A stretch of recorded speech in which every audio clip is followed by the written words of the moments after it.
Hey YouTube, this is Dan and I'm doing another tabletop review on a little revolver I picked up over the holidays, and this is the European American Armory Windicator.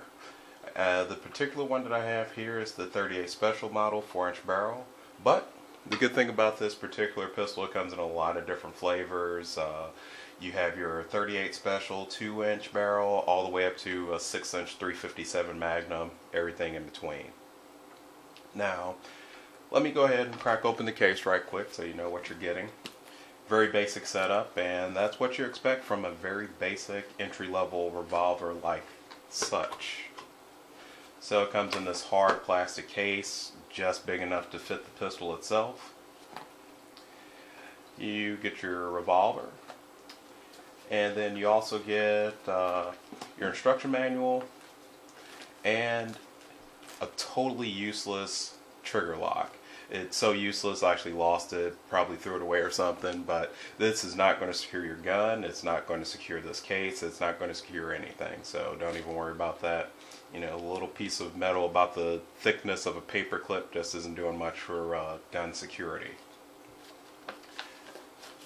And honestly, equally useless instruction manual really doesn't have any useful information other than the fact that it notes that this pistol is not plus P capable. So other than that, that's pretty much what you get in the box. Now, a little backstory about the Windicator series of pistols, of revolvers. This is just your bare bones, nothing fancy, nothing flashy, entry-level revolver. There's nothing spectacular about this revolver. There's nothing great about this revolver. But personally, being a semi-automatic guy, somebody that truly enjoys shooting semi-automatics and does not get around to shooting revolvers too often, I thought I needed to add this to my collection because personally, if I beat this gun up, if it gets damaged or anything, I really wouldn't, at the price point, I really wouldn't be too upset. And it's just at a price point where I could just throw it in my range bag and at least I have a revolver there for me to shoot and practice on my marksmanship skills with this particular type of weapon. So it has its pluses there. Ideally, I see this as a pistol designed for your entry-level shooter, somebody that just wants to get into the hobby or somebody that just needs a basic pistol for self-defense.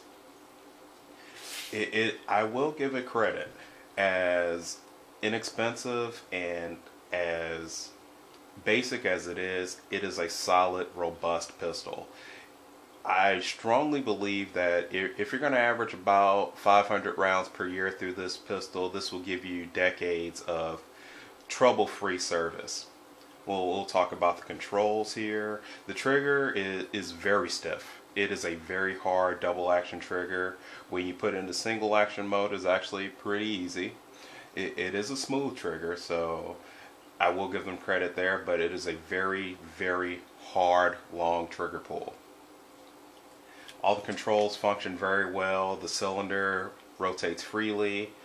Hammer, pardon me, the crane, very solid. You don't have any wiggle room when you're holding and operating this. The fit is actually pretty decent for the price range. The finish is awful.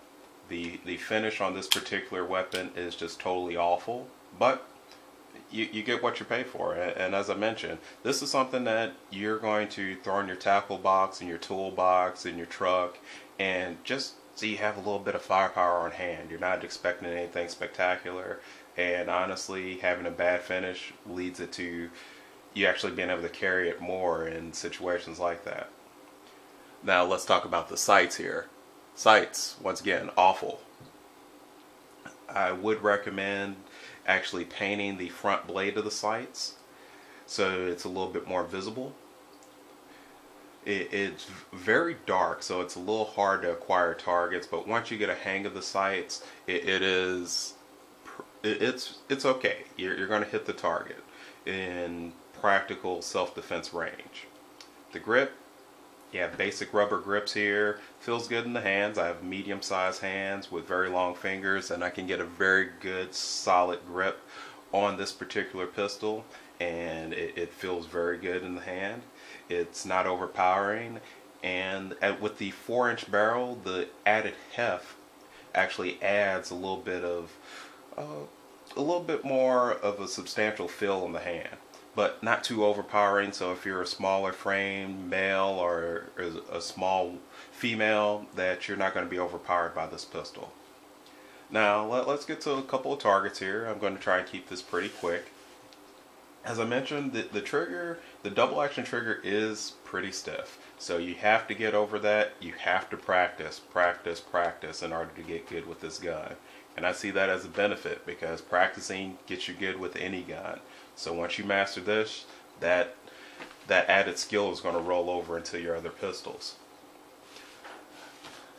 Now this first group of targets here, let's get that. Zoom in a little bit. This was from 7 yards, and I used both double action and single action pull, and actually had some pretty good success at 7 yards.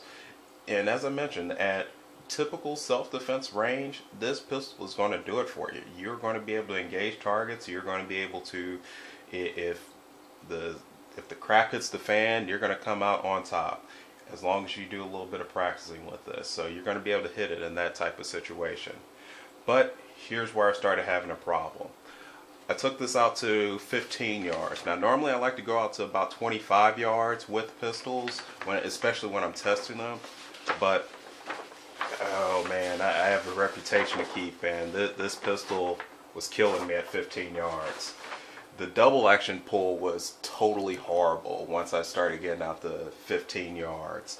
And as you see, I'm not the world's greatest shot, but at 15 yards I definitely expect to have more in the center area, more in that bullseye area than what I accomplished here. So I had quite a few misses here, even one that was just a couple of shots that were just terrible with the double action pull. But with the single action pull, I did keep it within the red zone, within the 10 spot. So I can't complain too much. I cut my losses here because I didn't want to embarrass myself getting out the 25 yards and just not hitting anything. Because, like I said, I have a little bit of a reputation to keep, and just wanted to uphold that a little bit. But there you go. So if you're looking for a basic entry-level revolver, it's just something that you can go ahead and shoot a bunch of rounds through, and just have something to have a little fun with, or just stow away and have this in your toolbox or something, this is an excellent value. On the high end, for the 357 Magnum 7-inch, you're talking about high end probably about $350. Low end for the 2-inch barrels, you can probably find these guys for about $200. So that's just a great value. And anybody that's just wanting to get out and just learn how to shoot and uphold their Second Amendment rights, you can't beat this value. If you want something to brag to your friends about, go out and get yourself a Smith & Wesson or a higher end Taurus, but you're not going to brag about this. You're not going to mount this. You're just going to shoot it. So I'm just going to wrap this up, and also let me just show you guys a couple of things too. One last thing. I did use 3 different types of ammunition on this. Used your Federal 38 Special 58 grain lead round nose. Also used Sailor and Billet round nose, lead round nose, 157 grain, and then I also used some MagTech. And this is a truncated semi-wide cutter that I used here. Had no problems. Accuracy was pretty much equal with all 3 different types of ammunition. So it's really the gun that's given the little bit of difference in accuracy. But like I said, I'm going to go ahead and wrap this up. Thank you guys again for watching my videos. This is Dan, and I'll see you guys next time.